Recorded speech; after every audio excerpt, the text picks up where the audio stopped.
Hi, everybody. We are going to start talking about some more social change happening in the modern era. We are dealing with Tennessee History Standards 95, 97, and 102. So, we're going to talk about the Chicano movement, the American Indian movement, the feminist movement. We're going to talk about counterculture and hippies, the generation gap and Woodstock. We're also going to talk about the EPA, Environmental Protection Agency. We're going to talk a little bit about Rachel Carson's book, Silent Spring. And we'll probably save the Love Canal, 3 Mile Island, and Exxon Valdez for another set of notes.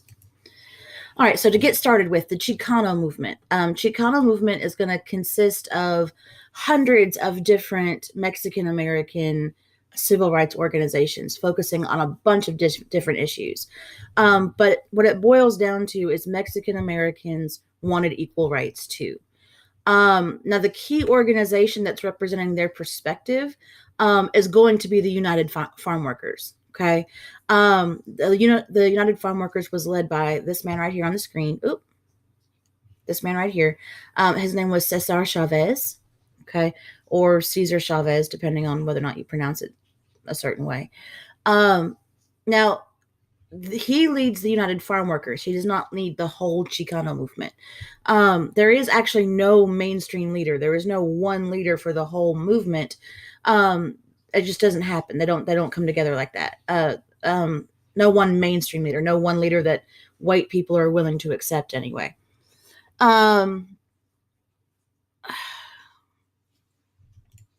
American Indian Movement, the AIM. Okay. This is a militant native rights organization. Okay. They are wanting to protect the rights of Native Americans. Okay. Then you have the Wounded Knee massacre in 1972. Okay. A small town was seized by AIM protesters. You're going to get this massive shootout with the FBI. 2 of the protesters are going to be killed. But this does go through most of the 70s, and it will eventually become peaceful. The American Indian movement we've got today, but they were militant, and they absolutely did believe in taking back what was taken from them. Then you have the environmental movement. This all starts with a book. Okay, the book's name is Silent Spring. It was published in 1962, and it was written by a woman named Rachel Carson. Okay, and what Rachel Carson is going to describe is she, scientific samples. She did this scientifically. She documents the effects that pesticides were having on our environment. And so, for example, farmers, spray pesticides all over their crop. Then when it rains, that pesticide gets swept away into the soil, which gets taken into the groundwater, and then people end up drinking trace amounts of pesticide every time they drink anything or eat anything that had pesticide sprayed on it. And human beings, generally speaking, are getting such small amounts, it's not killing us, but it is killing birds, it's killing fish, it's killing, other things that we depend on to live.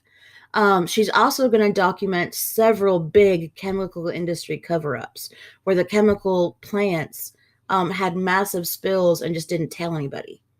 Okay. You got the Cuyahoga River. That's going to be absolutely disastrous, horrible.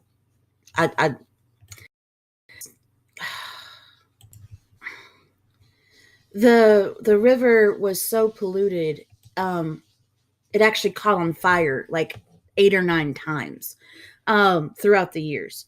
There is so much pollution, and just cities were just dumping their sewage into this river.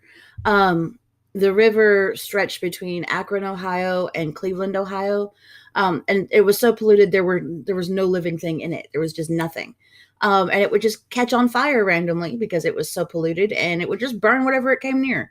Then you have the Love Canal disaster, okay, where you find out that there was an entire community built on top of contaminated. Love Canal was actually a canal. They thought that they could get electricity quickly through the canal, and then Tesla figured out how to transport electricity through the wires. So that never happened. Then years and years and years later, a chemical company buys the canal, fills it up with dirt, and then sold it to the city of New York for $1. And y'all, even for that dollar, New York City got gypped. Okay. Because it was basically a landfill. And they built a whole town on top of this landfill, about 100 houses and a school. And all of that, all of those carcinogens and chemicals from that landfill pooled together and exploded. Okay. You also have the 3 Mile Island meltdown in 1979, which is a nuclear meltdown. So lots of big environmental things happening here. You get a brand new women's movement that comes out here. You have a book that's called The Feminine Mystique, comes out in 1963. It was written by Betty Friedan, and this is what launches the new women's movement. And here's the thing, Betty Friedan, she's not talking like hippie and free love and all that type of stuff in The Feminine Mystique. She's describing what she called the plight of the housewife, which is that women just sometimes are unhappy. The way she described it was, you're stuck at home alone with all these little children. You don't get any adult human contact.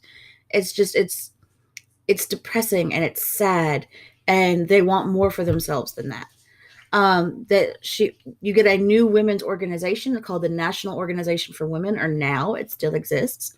It's going to come about in this movement. And then you have Gloria Steinem, who is a journalist. She did a lot of heavy, hard-hitting reporting.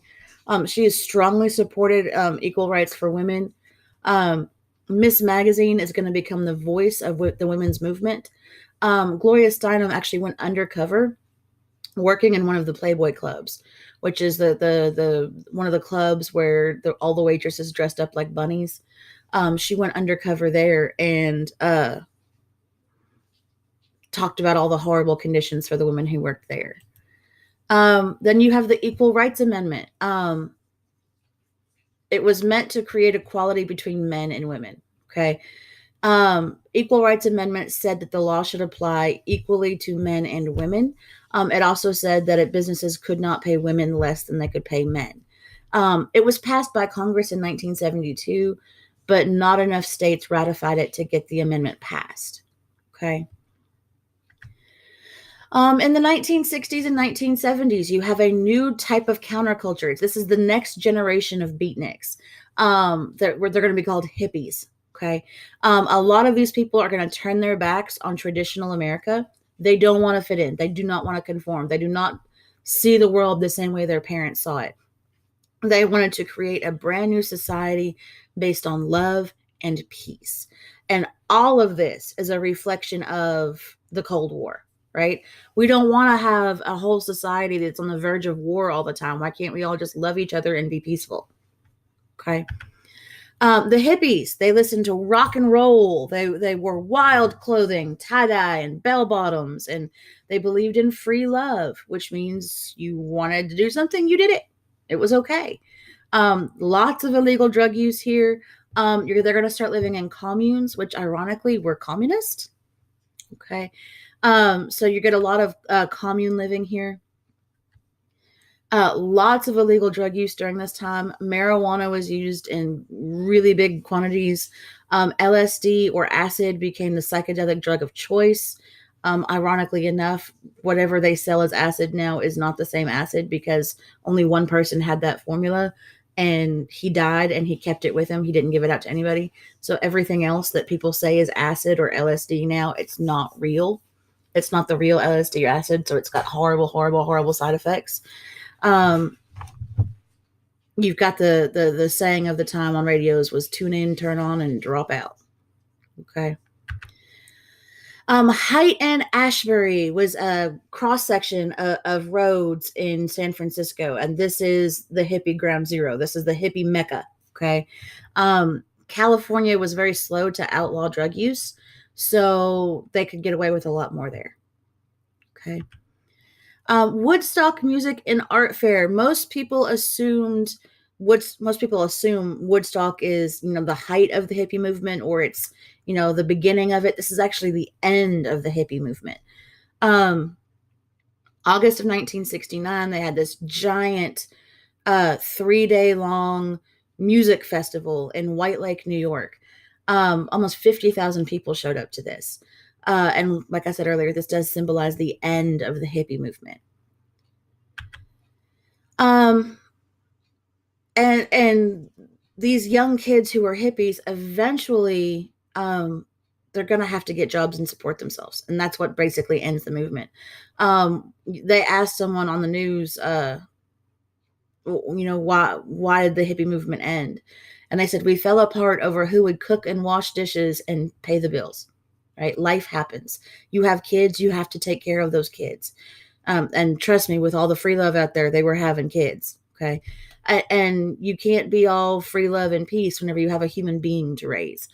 A lot of this movement was being sustained by welfare checks and food stamps. And whenever they start putting laws in place saying that you have to be actively looking for a job to get welfare, then it's almost impossible to maintain the hippie lifestyle. And that is it.